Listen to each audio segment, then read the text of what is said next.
नमस्कार दोस्तों, super wifi classes में आपका स्वागत है। मैं सुरेंद्र सर दोस्तों फिर लेके आ गए टॉप 20 क्वेश्चन, ठीक है। और किसका? उत्तर प्रदेश पुलिस के लिए टॉप 20 क्वेश्चन मैथ का लेके आ गए दोस्तों प्रैक्टिस कराने। और डेली 9 PM पे आपको प्रैक्टिस कराया जाएगा। डेली 9 PM पे आप लोग दोस्तों आ जाइएगा, आपको जो है वीडियो मिल जाएगा, आप लोग प्रैक्टिस करिए। और कब तक दोस्तों? जब तक पेपर नहीं होगा तब तक आपको प्रैक्टिस कराया जाएगा, ठीक है बालक, जब तक पेपर नहीं होगा। और पुलिस की वैकेंसी जो है बहुत जल्द ही आने वाली है, कम से कम 1-1.5 महीने में आ जाएगी। उसका जो पेपर है दोस्तों वो भी 1 ही 1.5 महीने में ले लिया जाएगा। ये नहीं कि आपको 1-2 साल का समय देगा, क्योंकि सामने चुनाव है, चुनाव से पहले आपको भर्ती कराना है ना। और सेकंड चीज़, अभी से आप लोग तैयारी करिए। ये नहीं है कि जब आप लोग प्यास लगेगी तब कुआं खनोगे, नहीं, कुआं पहले ही खन के रेडी करना है आपको, ठीक है। चलिए टाइम ना वेस्ट किया जाए, क्वेश्चन नंबर पहला देखते हैं। देखिए बालक, क्वेश्चन नंबर पहला देखिए, एक व्यापारी अपनी वस्तुओं को अंकित मूल्य क्रय मूल्य से 25% अधिक रखता है, लेकिन अंकित मूल्य पर 15% बट्टा देता है, तो सौदे में उसका प्रतिशत लाभ क्या होगा? ठीक है। एक व्यापारी अपनी वस्तुओं को अंकित मूल्य क्रय मूल्य से 25% अधिक रखता है ना। अंकित मूल्य जो है बालक क्रय मूल्य से कितना अधिक रखता है? 25% अधिक रखता है, लेकिन अंकित मूल्य पर 15% बट्टा देता है। किस पर दोस्तों? अंकित मूल्य पर 15% बट्टा देता है, तो सौदे में उसका प्रतिशत लाभ क्या होगा ना, थोड़ा समझिएगा। अगर हम सीपी की बात करें, सीपी का हो जाएगा बालक 100 हो जाएगा सीपी, लेकिन एमपी कितना हो जाएगा? 25% अधिक। कितना बालक? 25% अधिक, तो कितना हो जाएगा? 125। लेकिन अंकित मूल्य पर कितना दोस्तों? 15% का बट्टा देता है ना। तो जो डिस्काउंट होगा किस पर होगा? अंकित मूल्य पर। जैसे कोई वस्तु मान लीजिए 1000 रुपये का अंकित मूल्य है, उसकी प्राइस जो है 1000 रुपये है, तो दुकानदार आपको मान लीजिए छूट दे दिया, 200 रुपये छूट दिया, तो आपको दिया कितने को? 800 रुपये। तो 800 रुपये का होगा दोस्तों एसपी होगा, विक्रय मूल्य होगा ना। तो हमेशा जो है अंकित मूल्य पर जो छूट दिया जाता है, जो आता है वो क्या आता है? हमेशा एसपी आता है दोस्तों। क्या आता है? एसपी आता है। ये क्या आएगा दोस्तों? एसपी आएगा। अब यहीं 125 पर आप डिस्काउंट कितना दोगे बालक? 15% डिस्काउंट दोगे तो कितना आएगा दोस्तों? 25 आ जाएगा। और बटा कितना? 100। सहमत हो बालक? 25 आए बटा कितना? 100। अब देखिएगा, अगर इसको चाहो तो कटा दीजिए। देखिए 25 पंजे 125 और 25 चौका 100, ठीक है बालक। या तो इसमें भाग दे दोगे, आ जाएगा 106.25, ठीक है, 106.25। अब देखिए पहले सीपी कितना है बालक? सीपी है आपका 100 और एसपी कितना? 106.25 है। तो यही 106.25 जो है दोस्तों, यही कितना हो गया? आपको वृद्धि हो गया है, या कितना बट्टा दे पूरे सौदे में उसका प्रतिशत लाभ हुआ। यही प्रतिशत जो लाभ होगा 6.25% का लाभ होगा दोस्तों। क्या होगा? लाभ होगा, ठीक है। 6.25% का लाभ होगा। क्यों? क्योंकि आप 100 रुपये की वस्तु को 106.25 में बेचोगे, तो 6.25% का लाभ होगा। ये आया कहाँ से? देखिए 6.25 और बटा कितना? सीपी कितना है? 100। और परसेंटेज में चेंज करने के लिए किससे गुणा कराओगे? 100 से। ये 100 कैंसिल हो गया, 6.25 होगा। तो देखिए 6.25 नहीं दिया गया है, इसमें दिया गया है दोस्तों 6 सही 1/4। तो 6.25 को आप लिख सकते हो 6 सही कितना बालक? 1/4% भी आप लिख सकते हो। किसको? 6.25 को 6 सही 1/4% आप क्या करते हो दोस्तों? लिख सकते हो। यही ऑप्शन नंबर कौन सा? बी आपका करेक्ट है। सहमत हो बालक इस बात से? सही है। उम्मीद करता हूँ आप लोग समझ गए होंगे। जो चीज़ें ना समझ में आप लोग जरूर कमेंट बॉक्स में कमेंट करिएगा, ठीक है। थोड़ा कैलकुलेशन जो है आप लोग कराइएगा। आप लोग कैलकुलेशन करोगे तब ज़्यादा बेटर है। मैथ रीजनिंग का काम का है प्रैक्टिस करना। जितना ही प्रैक्टिस करोगे उतना ही आपको आएगा, समझ में आया? चलिए देखते हैं क्वेश्चन नंबर दूसरा देखते हैं। देखिए क्वेश्चन नंबर 2 देखिए, किसी राशि पर 12.5% की वार्षिक दर से 3 वर्षों में चक्रवृद्धि ब्याज और तथा साधारण ब्याज का अंतर 250 रुपये है। कितना है? 250 रुपये है। तो वह राशि है, तो मतलब मूलधन आपसे कहा दोस्तों पूछ लिया गया, वह राशि है तो मूलधन पूछ लिया गया है, ठीक है। लेकिन ब्याज दे दिया गया, ब्याज कितना 250 रुपये, ब्याज कितना दिया 250 रुपये का दिया गया। साधारण ब्याज और चक्रवृद्धि ब्याज का अंतर दिया गया 250 रुपये, और कितना वर्ष है दोस्तों 3 वर्ष। तो आप लोग 3 वर्ष का एक फार्मूला याद कराया जाता होगा ना, फार्मूला। लेकिन हम फार्मूला नहीं बताएंगे दोस्तों, आपको कॉन्सेप्ट सिखाएंगे, आएगा कैसे। फार्मूला पे का है, फार्मूला याद नहीं रहता, जब आप एग्जाम में जाओगे तो फार्मूला भूल जाओगे। आपका कॉन्सेप्ट दोस्तों यही काम करेगा। तो देखिएगा, ये देखिए 12.5% है बालक, 12.5% का जो फ्रैक्शन मान होता है 1/8 होता है। 12.5% का अगर हम फ्रैक्शन मान लिखेंगे 1/8 होगा, 1/8 आएगा कहाँ से, देखिएगा 12 दूना 24 1 25, देखिएगा समझिएगा 12.5% का फ्रैक्शन मान 1/8 आता कहाँ से, देखिएगा 12.5% 1/2, 12.5% का फ्रैक्शन मान 1/2 एक लिख सका था, 12 दूना 24 1 25, 25/2%, ठीक है बालक। अब इसको देखिएगा 25/2 और परसेंटेज हटाओगे कुल 1 कितना 100। अब इसको लिख सकते हो 25/2 गुणे कितना 100, 25 करना 25, 25 चौका 100, तो 4 दूना 8, 1/8। 12.5% फ्रैक्शन मान कितना हो 1/8। ये सब दोस्तों जब आप ज़्यादा से ज़्यादा सवाल लगाओगे ना, परसेंटेज में तो सिखाया जाता है आपको ना सब फ्रैक्शन मान निकालना, तो आप ज़्यादा से ज़्यादा सवाल लगाओगे, आप दिमाग में ऐसे ऑटोमेटिक फिट हो जाएगा, कुछ करने की जरूरत नहीं है। तो बात समझिएगा। अब जो हम P बराबर मानेंगे, जो मूलधन हम मानेंगे बालक, जो P बराबर मानेंगे, कितना मानेंगे 8 गुणे 8 बराबर कितने के 512। 8 गुणे 8, 8 अट्ठाईस 64 अट्ठे कितना होता है दोस्तों 512 होता है ना। अब आप लोग सोचते हो काहे मैंने 3 बार गुणा कराए हैं। अगर 3 वर्ष से 3 बार गुणा कराएंगे, 2 वर्ष होता 2 बार गुणा कराते, वही हम मानते का मूलधन मानते, का मानते दोस्तों मूलधन मानते। तो देखिएगा 8 × 8 × 8 ना, तो मतलब 8 अट्ठाईस 64 अट्ठे 512, ये दोस्तों का हो गया मूलधन हमारा 512 यूनिट हो गया, ये फिक्स वैल्यू नहीं यूनिट हो गया। तो बात समझिएगा, देखिए 3 वर्ष है ना, तो 3 वर्ष देखिए, पहला वर्ष, दूसरा वर्ष और तीसरा वर्ष। अब बात समझिएगा, पहला वर्ष, दूसरा वर्ष और तीसरा वर्ष। अब आपका मूलधन कितना है 512 यूनिट है, ठीक है, फिक्स वैल्यू 512 यूनिट। अब 512 का अगर 1/8 निकालोगे तो कितना आ जाएगा 1/8, 8 अठाई देखिएगा 8 छंग 48 और बचा कितना 3, 8 चौक 32, कितना आ गया दोस्तों 64, ठीक है। 8 देखिएगा 512 का 512 यूनिट का 12.5%, 12.5% मतलब 1/8, तो मतलब 512 का 1/8 निकालो कितना आ गया 64। तो 64 वर्ष पहले वर्ष ब्याज लगेगा, 64 वर्ष दूसरे वर्ष ब्याज लगेगा, और 64 यही 64 रुपये तीसरे वर्ष भी ब्याज लगेगा। लेकिन ये है कहानी, बात समझिएगा, ये जो 64 है पहले वर्ष में 64 जो 64 है 64 ही रुपये रहेगा, लेकिन जब आप दूसरे वर्ष में जाओगे तो ये जो 64 है इसमें जुड़ जाएगा, इसमें जुड़ जाएगा। जब इसमें जुड़ जाएगा तो इसका भी 1/8 लगेगा, तो इसका भी 1/8 निकालोगे, 64 का 1/8 कितना आ गया बालक 8 आ जाएगा। इस बात से सहमत हो कि नहीं, थोड़ा समझिएगा। जो चक्रवृद्धि ब्याज होता है 512 यूनिट आपका एक हो गया मूलधन आ गया, इसका 1/8 निकालो 64 रुपये, तो 64 रुपये पहले वर्ष लगेगा, 64 दूसरे वर्ष 64 रुपये तीसरे वर्ष, तीनों वर्ष 64 रुपये हो गया। लेकिन जब दूसरे वर्ष में आओगे तो पहले वर्ष वाला ब्याज इसमें जुड़ जाएगा, इसका भी 1/8 लगेगा, इसका 1/8 कितना आएगा 8 आएगा। लेकिन जब तीसरे वर्ष में आओगे तो इसका भी 1/8, इसका भी 1/8, 8 यहाँ और 8 इसका कितना प्लस कितना बालक 16, और प्लस इसका भी 1/8 कितना 1, यही का हो जाएगा दोस्तों आपका ब्याज हो जाएगा। सहमत हो, का हो जाएगा दोस्तों ब्याज हो जाएगा। थोड़ा समझिएगा, देखिएगा ये पहले वर्ष 512 यूनिट टोटल मूलधन है, 512 यूनिट माना गया, तो इसका 1/8 निकालो 64। जब दूसरे वर्ष में इसमें जुड़ जाएगा, इसका 1/8 8 हो गया। जब तीसरे वर्ष में ये भी ये दोनों जुड़ जाएगा, 8 यहाँ कितना 16, और इसका भी 1/8 कितना 1 आ गया। लेकिन आपको दिया गया है चक्रवृद्धि ब्याज और साधारण ब्याज में अंतर कितना दिया है 250 रुपये का। अब दोस्तों एक का हो जाएगा चक्रवृद्धि ब्याज और साधारण ब्याज, पहले वर्ष का चक्रवृद्धि ब्याज साधारण ब्याज दोनों रहेगा 64 रुपये, और दूसरे वर्ष में चक्रवृद्धि ब्याज साधारण ब्याज 6400 रुपये रहेगा। लेकिन चक्रवृद्धि ब्याज में 6400 रुपये सॉरी यहाँ 64 का 12.5% मतलब 1/8 और जुड़ जाएगा। लेकिन तीसरे वर्ष में चक्रवृद्धि ब्याज साधारण ब्याज 64 रुपये रहेगा, लेकिन इसका भी 1/8, इसका भी 1/8, इसका भी 1/8, सब जुड़ जाएगा ना। ये क्या हो जाएगा दोस्तों कैंसिल। तो ब्याज के रूप में जो मिलेगा आपका यही मिलेगा। तो कितना हो गया CI बराबर कितने के, कितना 8, 8 3 24 से 25, कितना दोस्तों 25। यही 25 यूनिट बराबर कितने के 250 के।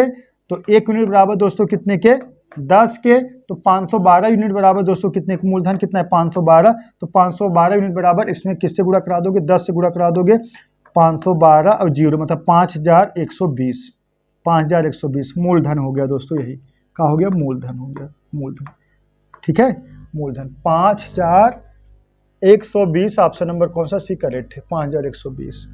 ठीक है बालक, उम्मीद करता हूँ आप लोग समझ गए होंगे। इसमें क्या है, कोई दिक्कत है नहीं, कुछ समस्या है तो बताइए आप लोग, कोई दिक्कत है नहीं। जो भी समस्या आप लोग कमेंट बॉक्स कमेंट करिएगा, फिर समझा दिया जाएगा, इसमें कोई दिक्कत है नहीं। ठीक है, जैसे हम कह दें, सुन एक बात थोड़ा आप लोग समझ लीजिए, पहले वर्ष का चक्रवृद्धि ब्याज साधारण ब्याज दोनों बराबर होता है, लेकिन दूसरे वर्ष में जब हिलोगे, जैसे पहले वर्ष का चक्रवृद्धि ब्याज साधारण, चाहे पहले वर्ष का साधारण ब्याज अगर 200 रुपये है तो चक्रवृद्धि ब्याज भी पहले वर्ष का 200 रुपये होगा। लेकिन दूसरे वर्ष जब हिलोगे साधारण ब्याज 200 रहेगा, लेकिन चक्रवृद्धि ब्याज जो 200 तो आए, लेकिन 200 का जो परसेंटेज निकलेगा वो भी आएगा। इसीलिए, और बाकी 200 कैंसिल होगा, जो ब्याज आएगा एक्स्ट्रा आएगा वही तो अंतर रहेगा। उसी तरीके से है, पहले वर्ष का चक्रवृद्धि ब्याज और साधारण ब्याज दोनों 64 रुपये आएगा, दूसरे वर्ष का चक्रवृद्धि ब्याज साधारण ब्याज 64 आएगा, और तीसरे वर्ष का चक्रवृद्धि ब्याज साधारण ब्याज 64 आएगा। लेकिन बस फर्क कितना है, साधारण ब्याज 64 ही रह जाएगा, लेकिन चक्रवृद्धि ब्याज में जब ये 64 इसमें जुड़ेगा, इसका भी 1/8, जब अब दूसरे साल में आओगे तो ये भी जुड़ेगा और ये भी जुड़ेगा, इसका भी 1/8, इसका भी 1/8, 8 8 16, और इसका भी 1/8, कितना आ गया, 1 आ गया। ठीक है, अब लेकिन चक्रवृद्धि ब्याज साधारण ब्याज 1 का होगा, आपका कैंसिल हो जाएगा। तो ब्याज के रूप में यही मिलेगा 8 16 और 1, कितना 25 यूनिट बराबर 250 के, तो 1 बराबर 10 के, तो 512 बराबर कितने, 5120 के। ठीक है बालक, उम्मीद करता हूँ आप लोग समझ गए होंगे। क्वेश्चन नंबर 3 देखिए, ए एक कार्य को 12 दिनों में पूरा कर सकता है और बी उसे 18 दिनों में कर सकता है। दोनों मिलकर कार्य आरंभ किया, परंतु कार्य समाप्त होने से 3 दिन पहले ए चला जाता है। कार्य समाप्त होने से 3 दिन पहले अगर ए चला जाता है तो 3 दिन जो बचा है कार्य कौन करेगा, बी करेगा। ठीक है, बी करेगा। ठीक है, 3 दिन पहले चला जाता है तो कार्य को पूरा होने में कितना समय लगा, तो कार्य को पूरा होने में कितना समय लगे ना, तो थोड़ा समझिएगा, देखिएगा। ए हो गया, ए कितने दिनों में, 12 दिनों में, और बी कितने दिनों में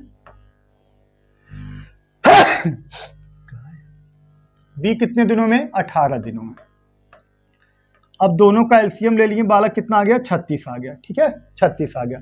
अब बात समझिएगा, एक कार्य ए 12 दिनों में कर सकता है, बी उसे 18 दिनों में कर सकते हैं। दोनों मिलकर कार्य को कितने दिनों में करेंगे, पहले निकालिए जाए। अगर देखिए 12 और 18 का एलसीएम कितना आ गया, 36। अगर आपसे ये पूछा जाए तो पूरा कार्य कितना है, तो आप कहोगे 36 यूनिट। सही है बालक, देखिएगा 12 और 18 का एलसीएम कितना आ गया, 36 आ गया। तो अगर आपसे ये पूछ लिया जाए पूरा कार्य कितना है, तो आप कहोगे 36 यूनिट। तो इसमें भाग दोगे तो कितना बार जाएगा, 12 3 36, 3 बार। इसमें भाग दो कितना बार जाएगा, 2 बार, 18 दूना 36।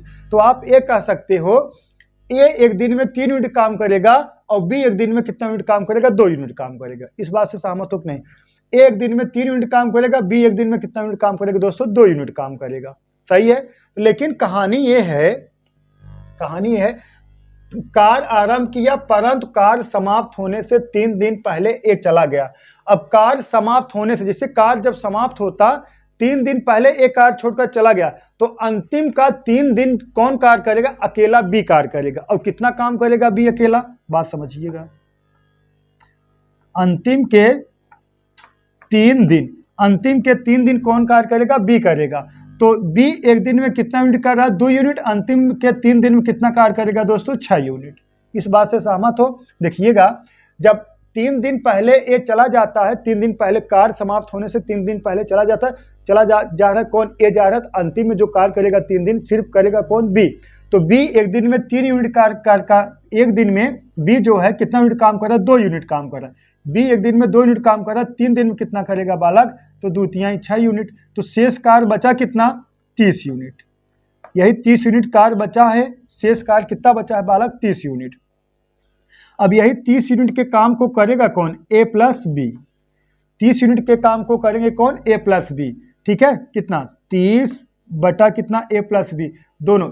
ए एक दिन में 3 यूनिट कर रहा है, बी एक दिन में 2 यूनिट, दोनों मिलकर कितना करे, 3 2 5 यूनिट, 5 यूनिट। अब इसमें भाग दे दोगे, कितना आ गया बालक, 6 पंजे 30 दिन, हाँ 6 पंजे 30, कितना 6 दिन, 6 दिन। अब ए पूछा गया है, हाँ ये चला जाए, कार्य को पूरा होने में कुल कितना दिन लगेगा, कार्य को पूरा होने में कुल कितना दिन लगेगा।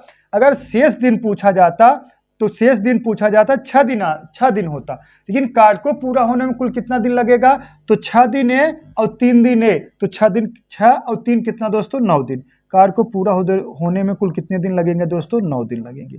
कार्य को पूरा होने में कुल कितना दिन लग रहा है दोस्तों, 9 दिन लग रहे हैं। ठीक है, अगर ये पूछा जाता ए जो है, अगर ये पूछा जाता कि बी जो है कार्य को कितने दिनों में पूरा कर लेगा, तब आंसर दूसरा तो भी कितना आता, 9 ही दिन आता। क्यों 9 दिन आता, क्योंकि ए और बी, अगर ए पूछा जाता बी अकेले कार्य, मतलब ए पूछा जाता कि बी कार्य को कितने दिन में पूरा किए, तो भी 9 आंसर आता। कैसे आता, ए और बी दोनों मिलके 6 दिन तक कार्य किए और बी अकेला कितना दिन किया, 3 दिन तक कार्य किया, तो 6 दिन, 6 और 3 कितना, 9 दिन हुआ। या ये पूछा, मतलब इसमें पूछ लिया गया कार्य को पूरा होने में कुल कितना दिन लगा, तो कितना 6 दिन है और 3 दिन है, 6 3 कितना दोस्तों, 9 दिन हो गया। ठीक है बालक, उम्मीद करता हूँ आप लोग समझ गए होंगे। चलिए देखते हैं नेक्स्ट सवाल, क्वेश्चन नंबर 4। पाइप ए एक टैंक को 5 घंटे में तथा पाइप बी इसे 20 घंटे में भर सकते हैं, लेकिन टंकी में रिसाव के कारण इसे भरने में समान समय से 30 मिनट अधिक लगे। ठीक है, समान समय से 30 मिनट का दोस्तों अधिक लगे। यदि टैंक भरा हुआ हो तो अकेले रिसाव से इसे खाली करने में कितना घंटे लगेंगे। बात समझिएगा, थोड़ा बेहतरीन, बहुत बेहतरीन क्वेश्चन है और डबल स्टेप में लगेगा। देखिएगा, अगर ये कहा जाता जो रिसाव वाला पाइप है इतना समय में खाली कर दे रहा है, तब तो एक ही स्टेप में सवाल लग जाता। लेकिन ये कहा गया पाइप ए एक टैंक को 5 घंटे में, पाइप बी एक टैंक को 20 घंटे में भर सकता है, लेकिन टंकी में रिसाव के कारण इसे भरने में समान समय से 30 मिनट अधिक लग रहा है। मतलब पहले आप समान समय मतलब निकालोगे, जितने समय में टंकी भरेगा, हाँ हम समान समय निकाल लेंगे, जितने समय में टंकी भरेगा उससे आधा घंटा अधिक लग रहा है। कब, जब आपको रिसाव वाली, मतलब जो लीकेज वाला पानी है वो वाला नल चालू रहेगा तब। ठीक है, बात समझिएगा। क्या है बालक, ए कितना समय 5 घंटा और बी वाला कितना 20 घंटा, एलसीएम कितना हो गया 20 ही हो जाएगा। हाँ ठीक है 20 हो गया।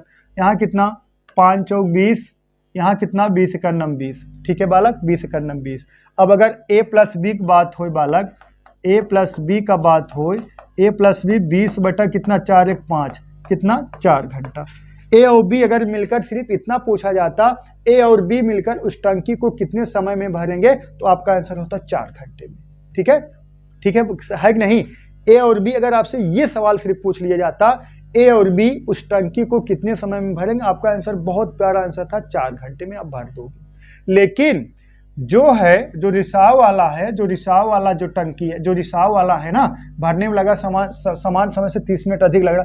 जब रिसाव के कारण 30 मिनट अधिक लग रहा है, 30 मिनट अधिक का मतलब जो रिसाव वाला जो कितना समय लेगा, रिसाव वाला नल टैंक भरने में, रिसाव वाला नल जो आउटलेट है, रिसाव वाला मतलब इसको हम लिख देंगे आउटलेट, आउटलेट जो होगा कितना लेगा 4 घंटा और 30 मिनट, कितना मतलब 4.5 घंटे का समय लेगा। बात समझ रहे हो ना। अगर ए और बी दोनों मिलकर कितने घंटे का समय ले रहे हैं, 4 घंटे का समय ले रहे हैं भरने में। लेकिन जब रिसाव वाला आउटलेट नल खुल जाएगा तो एक समय कितना लेंगे, तब ये जो है आधा घंटा अधिक लेगा। तो कितना हो जाएगा दोस्तों, इसका जो सामान्य समय कितना है बालक 4.5 घंटा। कितना है 4.5 घंटा। अब इसकी हम क्या निकालेंगे, क्षमता निकालेंगे। क्षमता के अनुसार क्या पूछा गया है, तो अकेले रिसाव इस टंकी को कितने समय में खाली कर दे, मतलब करेगा। रिसाव अकेले इस टंकी को कितने समय में खाली कर देगा। तो अब देखिए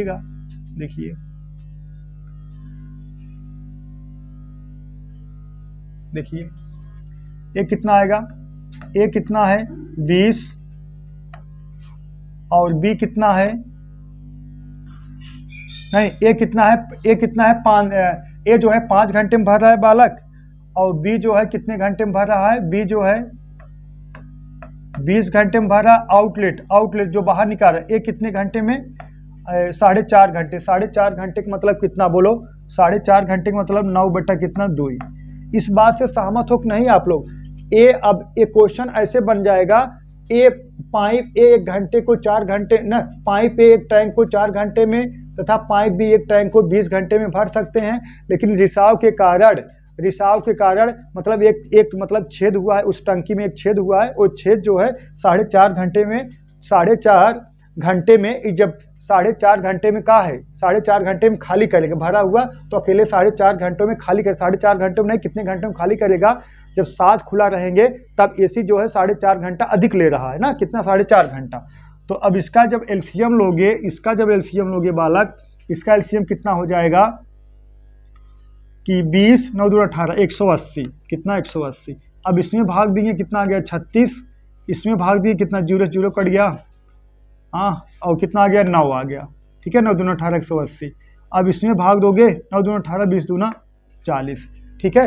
ये दोनों इनलेट नल है, इनलेट मतलब भर रहे हैं, ये का है खाली कर रहा है।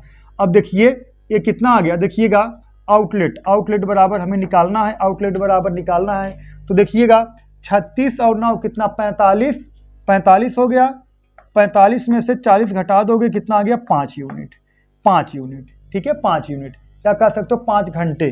तो 5 घंटे, अगर 5 घंटे में वो का है दोस्तों रिसाव के कारण वो क्या कर पाएगा, 5 घंटे में अधिक लेगा भरने, 5 यूनिट या 5 यूनिट कह सकते हो। तो पूरा नल कितने खाली करने में लेगा, आउटलेट कितना आ जाएगा 180 बटा कितना 5, देखिएगा 180 बटा 5, इसको भाग दे दिए कितना आ गया 5 3 15 5 36, कितना दोस्तों 36 घंटा, कितना 36 घंटा, ठीक है। अकेले कितने समय में खाली करेगा, तो 36 घंटा में दोस्तों क्या करेगा, अकेले खाली कर देगा। ऑप्शन नंबर कौन सा, यही सी का है, करेक्ट है, ठीक है। इसमें क्या है डबल स्टेप लगेगा, डबल स्टेप, बात समझिएगा। नल जो टैंक ए है, जो टैंक ए है 5 घंटे में भरेगा, टैंक बी जो है 20 घंटे में भरेगा। जब दोनों ए कहा गया है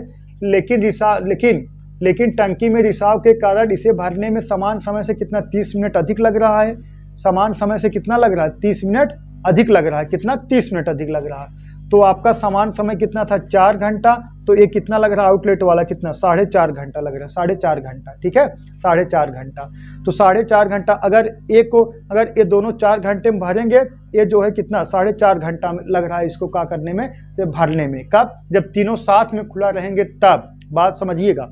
अगर तीनों साथ में खुला रहेंगे तो कितना समय लगेगा 4.5 घंटा भरने में लगेगा, कितना 4.5 घंटा भरने में लगेगा। अब लेकिन ए और बी को खोल देगा 4 घंटे में भर देगा। अब बात समझिएगा, ये जो है दोस्तों यूनिट है, ये 5 घंटा 20 घंटा, ये कितना है 9 बटा 4 घंटा, एलसीएम कितना आ गया 120 यूनिट। अब कह सकते हो जो टंकी में भरना है पानी से 120 यूनिट, सॉरी यहाँ 180 यूनिट भरना है या 180 लीटर भरना, जो भी। अब इसमें भाग दे दोगे तो 180 में 5 का भाग दे दो कितना आ गया 36 आ गया। अब कह सकते हो नल ए 1 घंटा में 36 यूनिट भरेगा और नल बी 1 घंटा में 9 यूनिट भरेगा, लेकिन आउटलेट 1 घंटा में 40 यूनिट खाली कर देगा। तो आप ये कह सकते हो ये दोनों भर हैं 1 घंटा में कितना 45 यूनिट, लेकिन ये अकेले खाली कर रहा है कितना दोस्तों 40 यूनिट। अब इसका 45 में से 40 घटाओगे तो कहा गया दोस्तों 5 यूनिट, कितना 5 यूनिट। अब कह सकते हो 5 यूनिट, यही 5 यूनिट का है दोस्तों, अब भर रहा है पानी 5 यूनिट, ठीक है 5 यूनिट। अब खाली कितना होगा आउटलेट 180 बटा 5 कितना आ गया 36 घंटा। 36 घंटे में दोस्तों क्या हो जाएगा खाली हो जाएगी। चलिए नेक्स्ट सवाल देखते हैं, लगाइए इसको।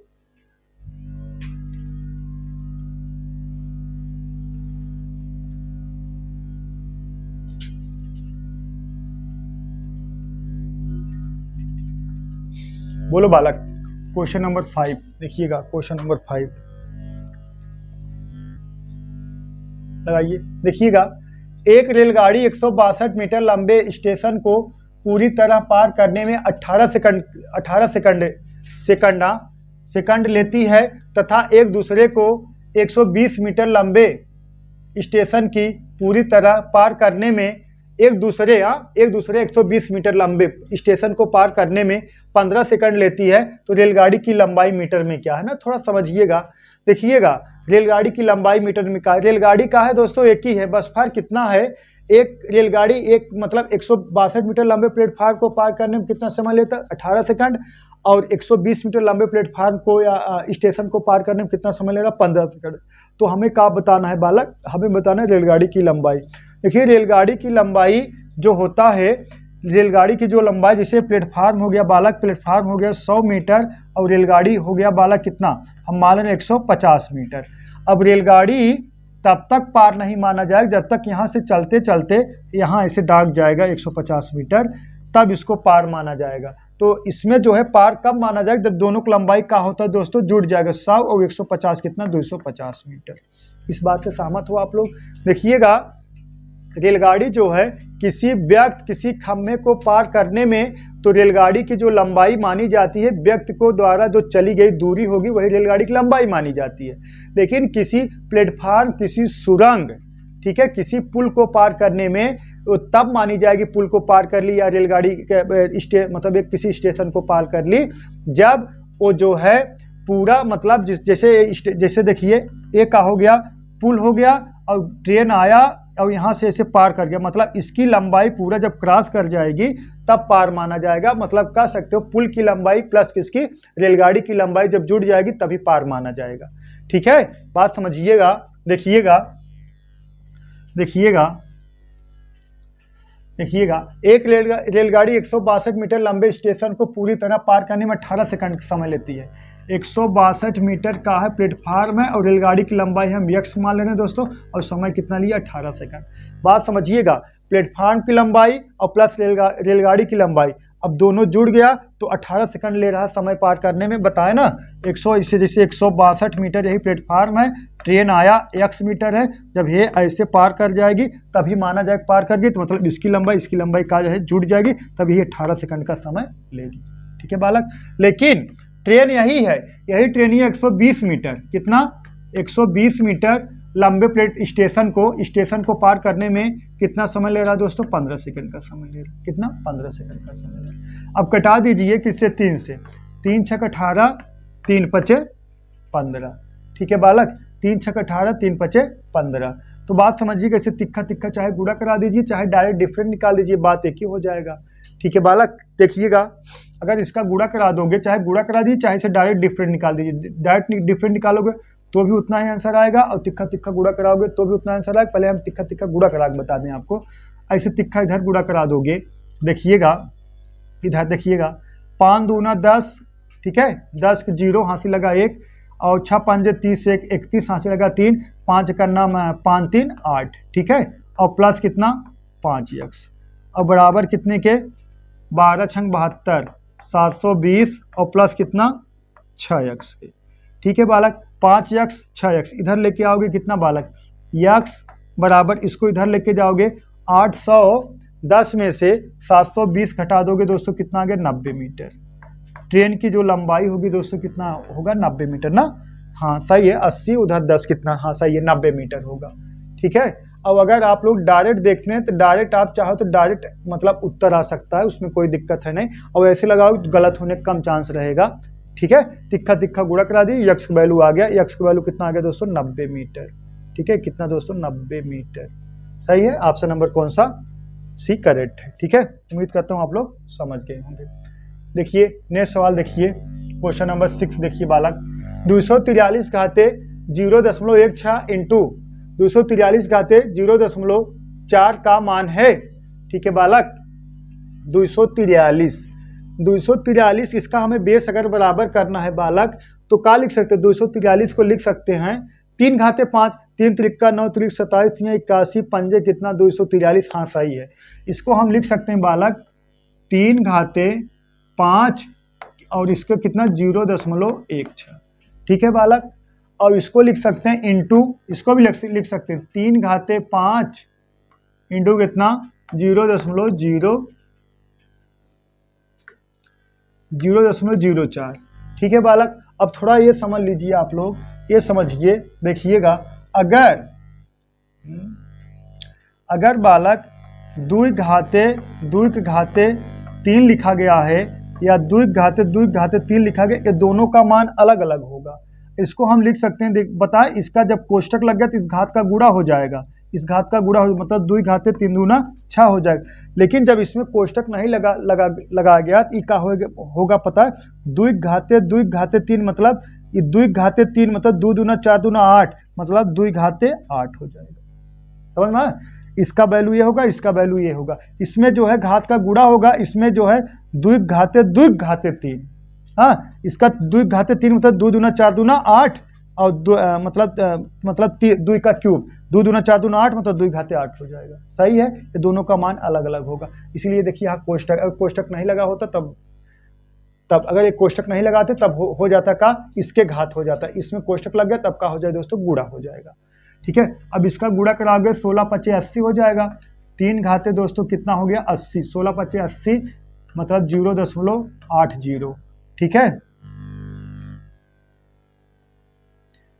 0.80। ठीक है बालक, अब इसी तरीके से ये हो जाएगा दोस्तों 5 चौका 20 इंटू कितना 3 घाते 5 चौका 20 तो 0.20। ठीक है बालक, अब बालक देखिएगा 0.80 और 0.20 जब बेस बराबर है और गुणक चिन्ह है, घात का होगा दोस्तों जुड़ जाएगा। अब इसको जोड़ दोगे तो 3 घाते 1 हो जाएगा। 3 घाते 1 का मतलब का हो गया दोस्तों 3, यही का है आपका आंसर है। इस बात से सहमत हो आप लोग?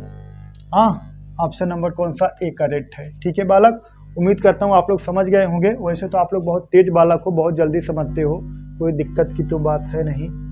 चलिए क्वेश्चन नंबर 7 देखिए, क्वेश्चन नंबर 7 लगाइए। क्वेश्चन नंबर 7 सिंप्लीफिकेशन का सवाल है, बहुत इजी सवाल है। ठीक है, बहुत इजी है। देखिएगा 4.6 माइनस 3.7 इंटू 0.21 बटा 0.01 इंटू 0.0189 का मान क्या होगा। तो पहले हम देखिए इसको डायरेक्ट सॉल्व करेंगे। 4.6 माइनस 3.7 अगर घटाओगे तो कितना आएगा बालक, आएगा कितना 0.9 आएगा इंटू ए कितना है, ए है बालक आपका 0.21 बटा ए का है 0.01 इंटू ए का है 0.0189। सहमत हो इस बात से? सही है, सहमत होंगे, कोई दिक्कत है नहीं। अब बालक इसको हम लिख सकते हैं 9, इसको लिख सकते हैं 21 बटा 0.1 इसको लिख सकते हैं 1 इंटू, देखिए ऊपर 1 2 3 अंक बाद दशमलव है, नीचे देखिएगा 1 2 3 4 5 6 इसको लिख सकते हैं कितना 189 और यहाँ किससे गुणा कराना है 1000 से गुणा करा देंगे बालक, सेम टू सेम हो जाए, कोनो दिक्कत नहीं ना। यही है ना, देखिएगा 0.9 और 0.21 बटा 0.01 इंटू 0.0189, नीचे 6 अंक बाद दशमलव, ऊपर 3 अंक बाद दशमलव है, 3 अंक कट जाएगा, तब वो 3 अंक बाद दशमलव यहाँ बचेगा नीचे, तो ऊपर हम 1000 से गुणा करा देंगे। ठीक है, ऊपर 1000 से गुणा करा देंगे। ठीक है बालक, अब कटा दीजिए, देखिए 9 का 9 और यहाँ देखिए 9 दूना 18, 9 का 9 21 कट गया दोस्तों, यही का हो जाएगा 1000 आपका आंसर हो गया 1000। ऑप्शन नंबर कौन सा, बी एकदम करेक्ट है। ठीक है, ऑप्शन नंबर बी करेक्ट है। उम्मीद करता हूँ आप लोग समझ गए होंगे दोस्तों। देखिए क्वेश्चन नंबर 8 देखिएगा, देखिए धात की एक आयताकार चादर का आकार कितना है 4 सेमी इंटू 15 सेंटीमीटर है। इसके चारों कोनों से 4 सेमी भुजा वाले वर्ग काट लिए गए तथा चादर से शेष भाग से एक खुला आयताकार बक्सा बना दिया गया तो बक्से का आयतन क्या होगा। ठीक है बालक, खुला आयताकार बक्सा बना गया, बक्से का आयतन क्या होगा। तो आप लोग थोड़ा समझिए, समझने में तो जिंदगी है। हाँ देखिएगा, एक का है बालक आयताकार, एक का है यही है ना, एक आयताकार कागज है। का है बालक? एक आयताकार कागज है। इसकी लंबाई जो है कितना है? 40 सेंटीमीटर। कितना है? 40 सेंटीमीटर। इसकी चौड़ाई जो है कितना है? 15 सेंटीमीटर। 15 सेंटीमीटर। उम्मीद कर रहे हो ना, सही है ना। अब देखिएगा, अब बात समझिएगा थोड़ा। अब 4 सेंटीमीटर देखिएगा, यहाँ पे 4 सेंटीमीटर और यहाँ 4 सेंटीमीटर, यहाँ 4 सेंटीमीटर, यहाँ 4 सेंटीमीटर। 4 सेंटीमीटर के 4 सेंटीमीटर के वर्गाकार भुजा वाले ऐसे काट लिएगा कॉर्नर से। कहाँ? कॉर्नर से। ठीक है, 4 सेंटीमीटर के। अब बताइए, जो हमारा जो ये लंबाई होगा, जो ये हमारा लंबाई होगा, अभी का है बालक? चौड़ाई है। ठीक है, ये जो हमारा लंबाई होगा का निकल का आएगा बालक? जो लंबाई होगा, जो हमारा लंबाई होगा वो निकल का आएगा। बात समझिएगा, जो हमारा लंबाई है वो निकल का आएगा यल बराबर 40 में से ये कितना? 4 8 घटा दोगे, कितना आएगा बोलो? 32। ठीक है, जो हमारा चौड़ाई मतलब मोटाई आएगा कितना दोस्तों? 15। 15 में से देखिएगा, इधर 4 इधर 4, ये 4 घटेगा और ये 4 घटेगा, ये पूरा 15, तो यहाँ 4 घटेगा, कितना आ गया? -8। कितना आ गया बालक? 7 आ गया। ठीक है, 7 आ गया। जो ऊंचाई जो हमारा हो जाएगा बालक, जो ऊंचाई हो जाएगा हमारा, अब जब 4 यहाँ से कट रहा है, तब यहीं से ऐसे मोड़ोगे आप ना, यहीं से ऐसे मोड़ दोगे, ऐसे है, ऐसे कर ऐसे मोड़ोगे, ऐसे मोड़ दोगे, ऐसे मोड़ोगे, ऊंचाई 4 सेंटीमीटर आगे भागेगा, ऊपर आएगा ना, यही 4 सेंटीमीटर का हो गया आपका ऊंचाई। ठीक है, अब आपके का पूछा गया है ना, यही पूछा है, आयताकार बक्सा बना दिया गया, तो बक्से का आयतन बराबर का होगा बालक? LBH। ठीक है, आयतन बराबर का होगा LBH। ठीक है बालक, LBH। अब बात समझिएगा, LBH ना, अब बात समझिएगा बालक, देखिएगा, तो L की वैल्यू कितना है? 32, और B की वैल्यू कितना है? 7, और H की वैल्यू कितना है दोस्तों? 8। अब इसका गुणा करा दोगे, जो भी आएगा सेंटीमीटर क्यूब में आएगा। ठीक है, देखिएगा, तो कितना? 7 चौक 28, 8 8 दूना 16, कितना दोस्तों? यही होगा ना, 986 सेंटीमीटर स्क्वायर होगा। अगर इसका गुणा करा दोगे तो 7 चौक 28 गुणे 32 करा दोगे तो 986 सेंटीमीटर हो जाएगा। देखिए गुणा करा के दिखा दें, देखिएगा, 32 दूना 64 और 32 चौका होता है दोस्तों 128। ठीक है, कितना? 32 चौका 128 और गुणे कितना? 7। 7 8 56, हासिल लगा 5, 7 दूना 14, 5 कितना? 19। ठीक है, उसके बाद 7 का नम 7 1 8। ठीक है, 800 ना, सही है ना। 7 का नम 7 दूना 14, 5 19, 7 का नम 7 1 8। ठीक है, तो कितना? 896 सेंटीमीटर क्यूब रहेगा। Option number 1 correct. ठीक है, 896 सेंटीमीटर क्यूब। ठीक है बालक, उम्मीद करता हूँ आप लोग समझ गए होंगे। ठीक है, 896 सेंटीमीटर क्यूब है। ठीक है, 896 सेंटीमीटर क्यूब। तो उम्मीद करता हूँ दोस्तों आप लोग समझ गए। क्वेश्चन कोई दम है नहीं, घबराने वाली कोई बात है नहीं। ठीक है, चलिए नेक्स्ट सवाल देखते हैं। देखिए सिंप्लीफिकेशन का आ गया दोस्तों।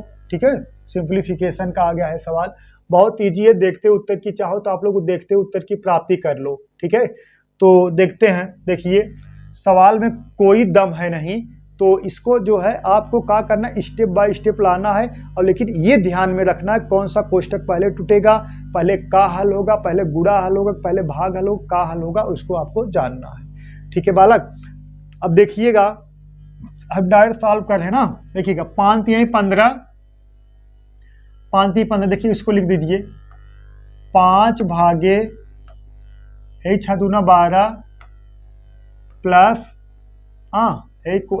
छोटे कोष्टक। अब इसको हम लिख दे रहे हैं कितना, देखिए पहले ये हल होगा ना, का हल होगा छोटा कोष्टक। 5 3 15, मतलब लिख सकते हो 3 गुणे 7 बटा कितना 15, बस हो गया है बस। ठीक है, सही ना, उम्मीद करता हूँ आप लोग समझ गए होंगे। अब इसको भी कटा दीजिए, 3 का नाम 3 3 5 15। ठीक है बालक, ठीक है। तो अब इसका गुणा करा दोगे, देखिएगा 5 भागे इसका गुणा कराओगे, इसमें कितना आ जाएगा 12 पंजे 60 और 7 कितना 67, 67/5। ठीक है बालक, ठीक है, सही है ना। अब यहाँ भाग है, इसको गुणा में चेंज करोगे 5 इंटू कितना 5 बटा कितना 67, कितना आ गया 25 बटा बालक कितना आ जाएगा 67 आ जाएगा। यही दोस्तों आपका आंसर हो गया 25 बटा 67, ऑप्शन नंबर बी करेक्ट है। सही ना, सही है ना। अगर जैसे देखिएगा ऐसे लिखा गया है और 2/3 लिखा गया, ये भाग है 3/2, मतलब भाग है, बदल दोगे चिन्ह का हो जाता है, परिवर्तन होता है दोस्तों। इसको हमने बदल दिए, कितना 5/67, 25/67 आपका आंसर हो गया। सिंप्लीफिकेशन बहुत इजी सवाल होते हैं, थोड़ा आप गुणा भाग जोड़ घटाना पता होना चाहिए। देखिए क्वेश्चन नंबर 10 देखिए, दो संख्याएं एक तीसरी संख्या से क्रमशः 8% और 28% अधिक है, तो उन दोनों संख्याओं का अनुपात कितना होगा। बहुत प्यारा क्वेश्चन है। 3 संख्याएं हैं दोस्तों, देखिएगा पहली संख्या, दूसरी संख्या और तीसरी संख्या। ठीक है, 3 संख्याएं हैं। हाँ, 2 संख्याएं एक तीसरी संख्या से 8% और 28% अधिक है। तीसरी संख्या 100 है, तो पहली वाली 8% अधिक है 108, दूसरी वाली 28% अधिक है दोस्तों 128। तो ये कहा गया उन दोनों संख्याओं मतलब इन दोनों संख्याओं में रेशियो का होगा। तो 4 का भाग जाएगा दोस्तों, 4 दूना 8 और 4 सत्ते 28 अनुपाते ये कितना 4 तिहाई 12, 4 दूना 8। ठीक है, तो कितना आएगा 27 संबंध 32, उन दोनों संख्याओं में रेशियो आएगा। ऑप्शन नंबर कौन सा ए करेक्ट है, 27 संबंध 32। ठीक है बालक, उम्मीद करता हूँ आप लोग समझ गए होंगे। ठीक है, चलिए ये जान लीजिए जितना पढ़ा दिया जाए उत्तर प्रदेश पुलिस में उससे बाहर कुछ पूछने वाला है नहीं। ठीक है, चलिए देखते हैं नेक्स्ट सवाल। देखिए क्वेश्चन नंबर 11 देखिए दोस्तों, लगाइए क्वेश्चन नंबर 11, देखते हैं किसका आंसर आता है, लगाइए।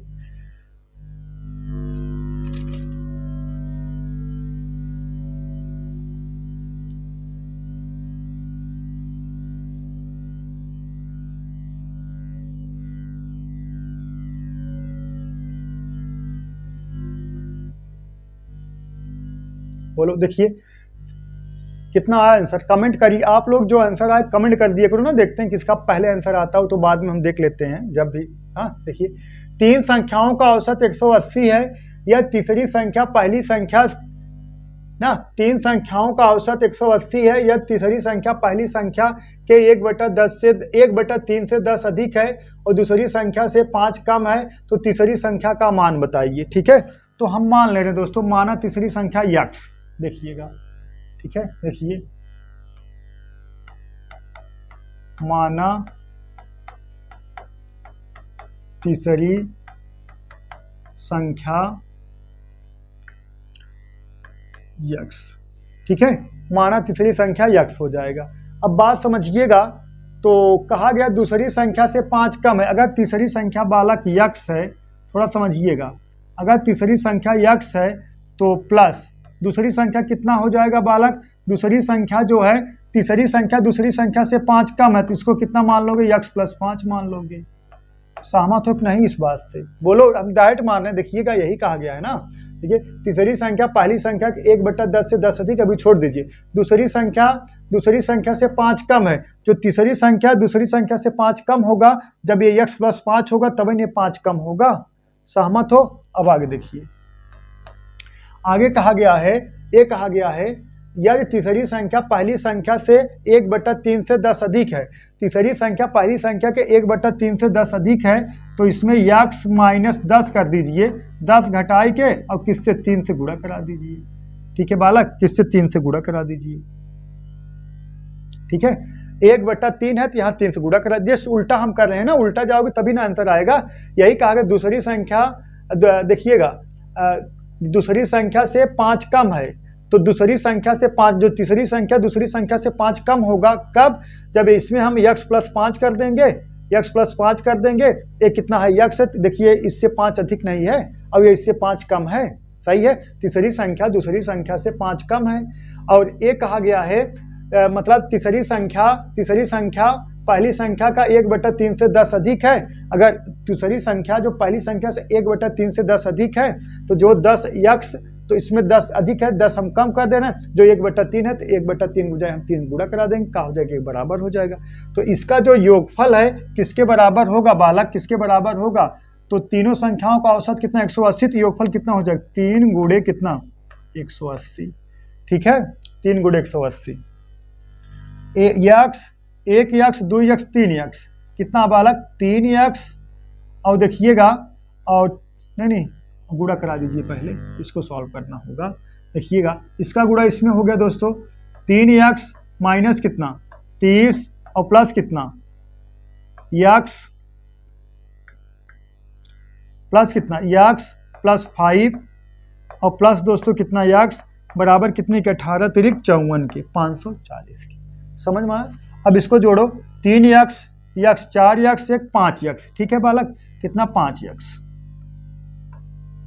बराबर, अब देखिएगा ए माइनस में ए प्लस में है, अब इसमें जुड़ जाएगा, कितना हो गया -25 रहेगा, अब -25 इधर लेके आओगे कितना 565, तो x बराबर कितना आ गया 5 करना 5 5 करना 5 5 3 15 113। तो तीसरी संख्या जो होगी दोस्तों 113 तीसरी संख्या। अगर यही पूछ लेता कि दूसरी संख्या का है तो 100 मतलब 113 में 5 प्लस कर देते, अगर दूसरी संख्या पूछा जाता तो 113 में का दोस्तों 5 प्लस कर देते, ठीक है। और पहली संख्या पूछा जाता तो 113 माइनस 10 गुणे 3 कर देते, जो आता वही हमारा आंसर होगा, ठीक है। चलिए देखते, ना तो यहाँ गुणा, यहाँ वैल्यू पुट करा देते हैं, मतलब 3 गुणे 113 माइनस 30, ठीक है। चलिए दोस्तों नेक्स्ट सवाल देखते हैं। देखिए क्वेश्चन नंबर 12 देखिए, चीनी के मूल्य में 20% की वृद्धि हो गई, गृहिणी चीनी की व्यय को यथावत रखना चाहती है तो उस चीनी की खपत में कितने प्रतिशत की कमी करनी होगी, ठीक है बालक। चीनी के मूल्य में कितने के 20% की वृद्धि हो गई, ठीक है, चीनी के मूल्य में 20% की वृद्धि हो गई, गृहिणी चीनी पर व्यय को यथावत रखना, मतलब वही व्यय को सेम टू सेम बराबर रखने, यथावत रखना चाहती है तो उसे चीनी की खपत में कितने प्रतिशत की कमी करनी होगी। तो दोस्तों इस क्वेश्चन को आपको कमेंट बॉक्स में कमेंट करना, देखते हैं किसका आंसर आता है। बहुत परसेंटेज का सवाल है, बहुत प्यारा, बहुत सस्ता, बहुत सुंदर सवाल है, ठीक है।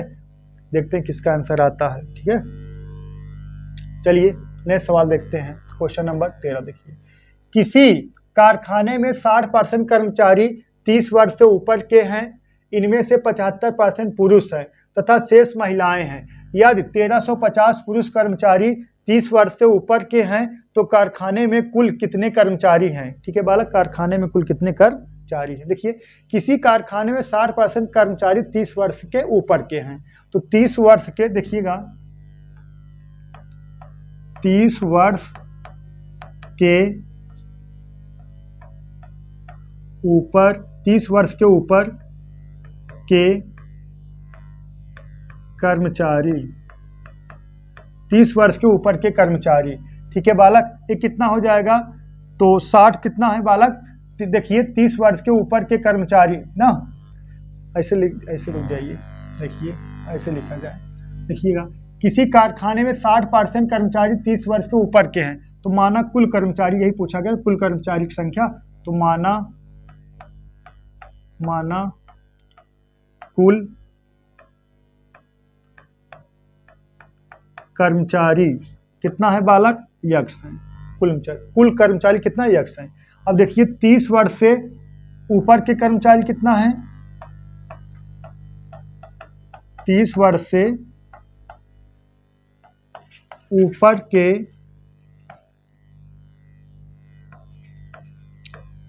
कर्मचारी, 30 वर्ष के ऊपर के कर्मचारी कितना हो जाएगा बालक, हो जाए कितना है 30 वर्ष के ऊपर के, देखा कारखाने में 60% कर्मचारी 30 वर्ष के ऊपर हैं, तो कुल कर्मचारी यक्स हैं, 60% कर्मचारी 30 वर्ष के ऊपर के हैं, कितना हो जाए यक्स इंटू कितना 60/100, कटा दोगे कितना 20 × 60 20 पंजे 100, कितना 3x/5। अगर सिर्फ आपसे ये पूछा जाए कितने वर्ष का कितने कर्मचारी 3 वर्ष के ऊपर के हैं, तो आप कहोगे 3x/5, ठीक है। अब आगे कहा गया है, हाँ इनमें से 75% पुरुष है, किसमें, इसी में से 3x/5 में कितना 75% पुरुष हैं और पुरुष कर्मचारियों की संख्या दे दिया गया कितना 1350 दे दिया गया है बराबर 1350 की। ठीक है, बराबर 1350 की। ठीक है बालक, उम्मीद करता हूँ आप लोग समझ गए होंगे, दिक्कत कोई नहीं होगी। देखिएगा, कटा दें, कटा दिया जाए, कटाइए। 25 चौका 100, 25 तियां 75। ठीक है, अब देखिएगा, हाँ एक कितना 3 त्रिक्का 9, एक कितना 3 त्रिक्का 9। ठीक है, 3 त्रिक्का, हाँ 3 त्रिक्का 9, तो यहाँ कटाओगे 9 का 9 9, 9 पचे 45। ठीक है बालक, ठीक है, 5 चौक 20, 15 दूना 30। हाँ ठीक है, अब यक्स बराबर जो होगा दोस्तों, एक कैंसिल हो गया, तो यक्स बराबर जो आ जाएगा 5 चौका 20 और 20 गुणे कितना 50, 20 गुणे 150 कर दोगे दोस्तों, कितना आ जाएगा 3000। कुल कर्मचारियों की संख्या दोस्तों कितना 3000। ऑप्शन नंबर कौन सा ए करेक्ट है? कुल कर्मचारियों की संख्या दोस्तों कितना 3000। ऑप्शन नंबर ए एकदम करेक्ट है। ठीक है बालक, उम्मीद करता हूँ आप लोग समझ गए होंगे। देखिएगा क्वेश्चन नंबर 14 देखिए, किसी कक्षा में विद्यार्थियों की कुल संख्या का 7/12 लड़कियां हैं, तो कुल 7/12 लड़कियां हैं, कुल 100 लड़कियां, तो लड़कियों की संख्या क्या है? 7/12 मतलब समझ रहे हो, 12 कुल विद्यार्थियों की संख्या, रेशियो कुल विद्यार्थी, लड़के और लड़की मिलाकर 12 होंगे, जिसमें से लड़कियां कितना है 7 हैं। जो गर्ल कितना है बालक, जो गर्ल हैं वो कितना है 7 के रेशियो में है, और जो बॉयज होंगे वो कितना होंगे बालक, बॉयज कितना हो जाएंगे 5 हो जाएंगे। तभी ने कहा जाएगा 7 लड़कियां हैं कितने में 12 में, लड़के कितना होंगे 5 कितने में 12 में। ठीक है, दोनों का योग 7 5 12 होना चाहिए। देखिए यही कहा गया है ना, एक कक्षा में विद्यार्थियों की कुल संख्या का 7/12 भाग लड़कियां हैं। 7/12 भाग मतलब लड़की कितना है 7 भाग, कितने 7 बचे कितने 12 में, तो लड़के कितना हो जाएंगे 5 भाग हो जाएंगे। ठीक है, 5 भाग लड़के हो जाएंगे, तो लड़कों की संख्या दे दी है कितना 100 लड़कियां, लड़के कितना है 100, तो 5 यूनिट बराबर कितने के 100 के, तो 1 यूनिट बराबर कितने के 20 के, तो 7 यूनिट बराबर कितने के 7 गुणे 20 कितना बालक 140 के, कितना 140 के। ठीक है, 140 के। तो क्या पूछा गया, लड़कियों की संख्या, लड़कियों की संख्या दोस्तों कितना है, लड़कियों की संख्या कितना है बालक 140। अगर पूछा जाता कुल विद्यार्थियों की संख्या कितना है, तो यही 1 यूनिट बराबर कितने के, 1 यूनिट बराबर 20 के, तो 12 यूनिट बराबर कितने, 12 दूना 24, 240 हो जाता, कितना 240 हो जाता। ठीक है बालक, लेकिन यहाँ लड़कियों की संख्या पूछा गया कितना 140। कहाँ है, लड़कियां हैं। ठीक है, चलिए नेक्स्ट सवाल देखते हैं, क्वेश्चन नंबर 15 देखिए। क्वेश्चन नंबर 15 देखिए, एक लड़के से किसी संख्या को 25 से गुणा करने के लिए कहा गया, उसने उस संख्या को 52 से गुणा कर दिया तथा उसका उत्तर सही उत्तर से 324 अधिक पाया, तो वह संख्या जिसे गुणा किया गया था वह संख्या क्या है, मतलब संख्या बताना है। ठीक है, तो इसका होता है औसत प्रभाव बराबर योगफल प्रभाव बटा नंबर होता है, इसका सूत्र होता है औसत प्रभाव बराबर होता है योगफल प्रभाव बटा नंबर होता है। तो इसमें जो है हमें क्या निकालना, नंबर निकालना है ना, तो जिससे गुणा करने के लिए कहा गया था, तो मतलब संख्या बताना, नंबर बताना है। तो योगफल प्रभाव का है दोस्तों कितना है, 25 से गुणा करने के लिए कहा गया, 52 से आप गुणा करते 52 माइनस कितना 25,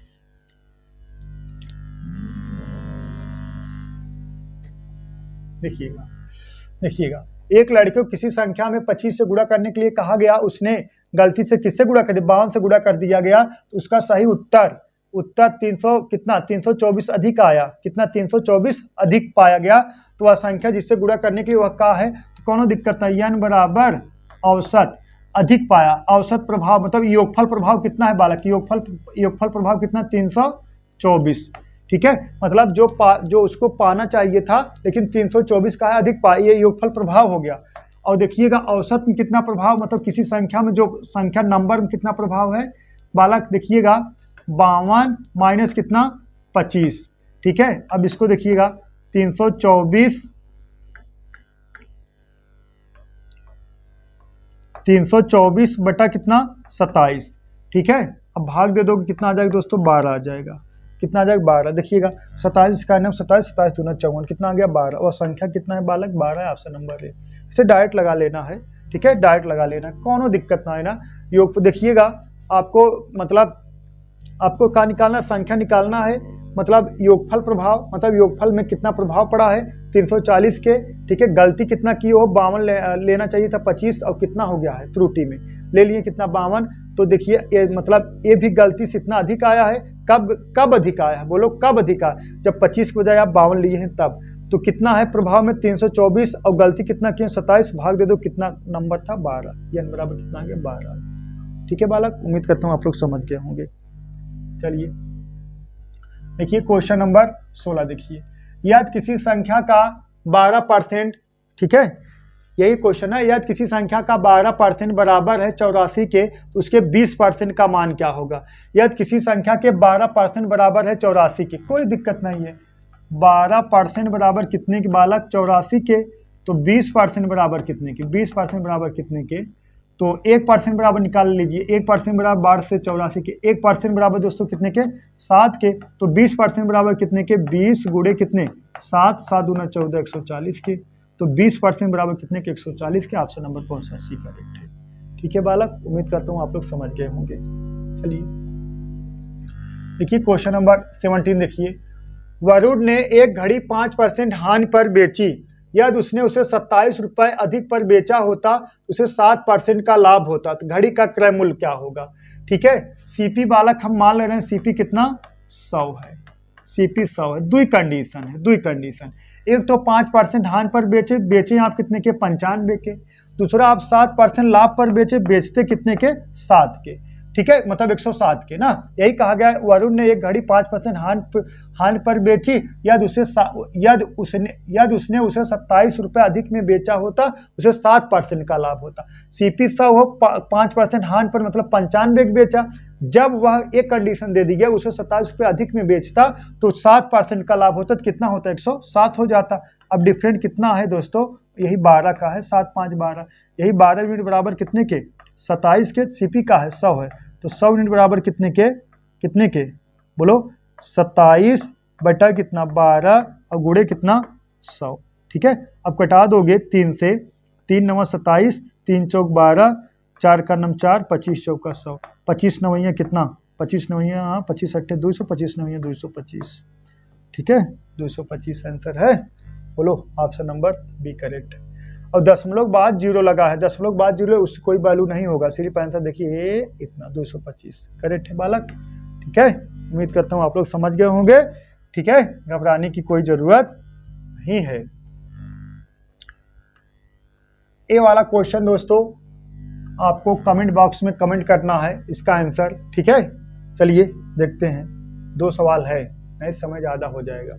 यदि b प्लस ए प्लस बी ना b प्लस ए अनुपात b माइनस ए बराबर 5 संबंध 1 हो तो b संबंध a का वैल्यू बताना है आपको। देखिएगा b प्लस ए अपान कितना b माइनस ए बराबर कितने के 5/1 के। ठीक है बालक, अब सुने हो तिक्का गुणा, इसका गुणा इधर हो तो इसका गुणा इधर, अब इसका गुणा इधर करा दोगे 5b माइनस कितना 5a बराबर इसका गुणा इधर करा दोगे b और प्लस कितना a।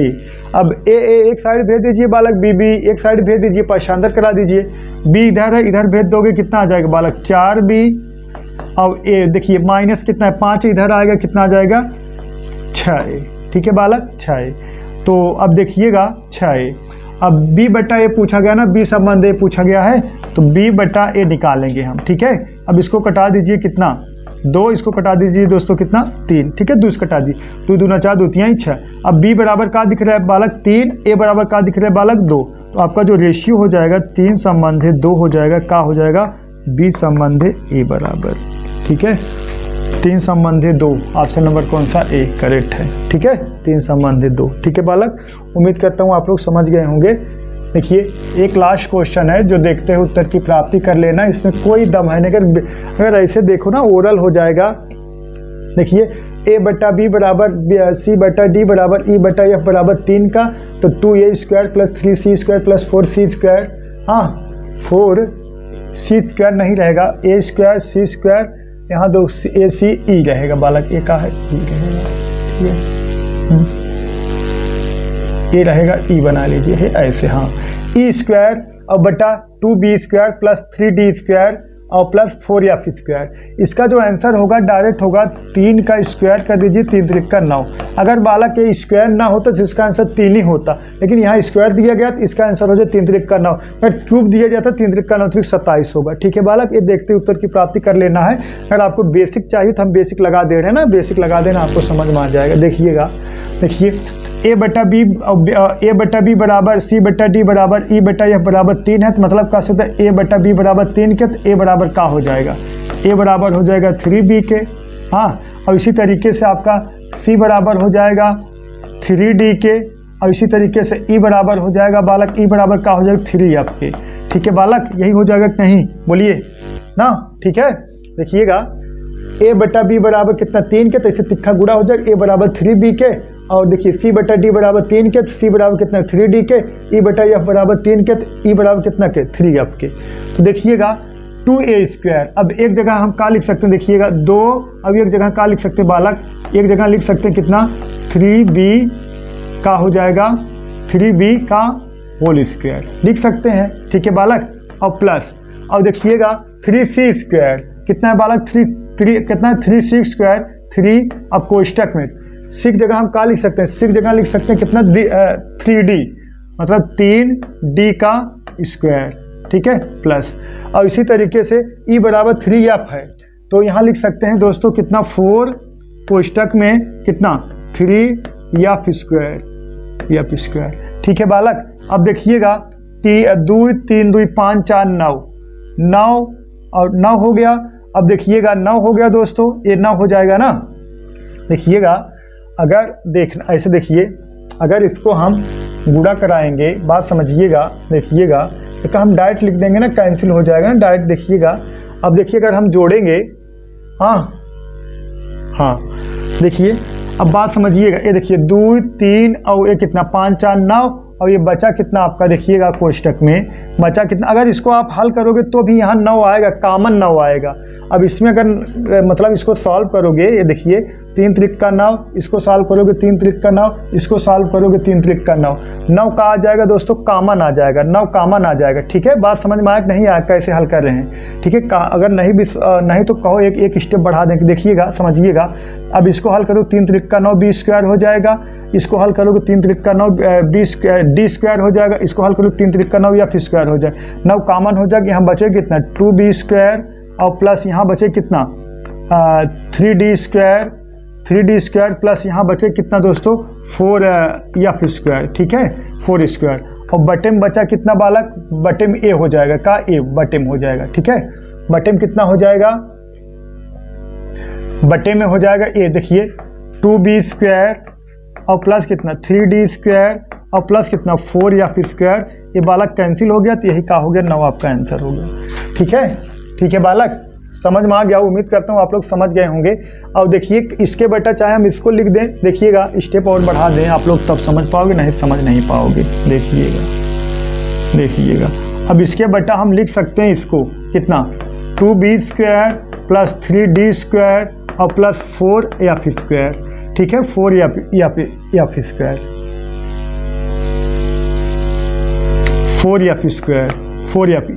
ठीक है, अब देखिएगा बालक, अब इसको सॉल्व करोगे 3 त्रिक का 9 b² हो जाएगा, इसको 3 त्रिक का 9 d² हो जाएगा, इसको 3 त्रिक का 9 f²। 9 अगर हम कॉमन ले लेंगे तो ये 2 ही बचेगा, कितना 2b²। ठीक है, कितना 2b² और प्लस यहाँ कितना 3d² और प्लस कितना यहाँ 4f²। ठीक है, और बटे में क्या बचेगा, ये देखिए 2b² और प्लस 3d² और प्लस कितना 4f²। अब बालक ये कैंसिल हो गया, कितना आ गया 9। ठीक है, इसको लगाना कैसे आपको बता दिया गया है। जो अगर ये स्क्वायर नहीं है, ये डायरेक्ट स्क्वायर दिया गया, स्क्वायर अगर ना होता तो 3 ही इसका आंसर होता, लेकिन स्क्वायर दिया गया है तो 3 का स्क्वायर कर दोगे, 3 त्रिक का 9। अगर क्यूब दिया जाता 3 का क्यूब कर देते, कितना 3 का क्यूब कर देते 9 त्रिक 27 हो जाता। ठीक है, यही इसका आंसर होगा। तो दोस्तों 20 क्वेश्चन हो गया है और 2 क्वेश्चन आपको होमवर्क दिए हैं, आप लोग जरूर कमेंट बॉक्स कमेंट करिएगा दोस्तों। आज के लिए बस इतना ही दोस्तों, दैट्स ऑल, थैंक यू।